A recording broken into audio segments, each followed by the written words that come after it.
जुमा के लिए अच्छे कपड़े पहनना। अब्दुल्लाह इब्न उमर रज़ी अल्लाह अन्हु कहते हैं कि उमर इब्न खत्ताब रज़ी अल्लाह ने देखा एक अच्छा खूबसूरत हुल्ला एक कपड़ा होता है, खास करके नबी सल्लल्लाहु अलैहि वसल्लम अच्छे कपड़े पहनते थे जुमा के दिन या वफ्त जब आता था उससे मिलने के वक्त। तो नबी सल्लल्लाहु अलैहि वसल्लम को उन्होंने दिया ताकि नबी सल्लल्लाहु अलैहि वसल्लम उसे वक्त जब आए तो उसके पहने या जुमा में पहने। तो रसूलुल्लाह सल्लल्लाहु अलैहि वसल्लम ने फरमाया इन्नमा यल्बसु हाज़िही मन ला खलाक़ लहू फ़िल आखिरह, ये वो पहनते हैं जिनका आखिरत में कोई हिस्सा नहीं है।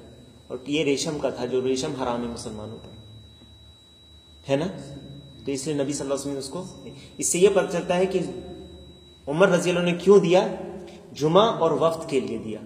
तो जिस तरह से आप किसी को इस्तकबाल करने के लिए अच्छे कपड़े पहनते हैं, जुमा के लिए अच्छे कपड़े और जीनत इख्तियार करना ये सुन्नत है।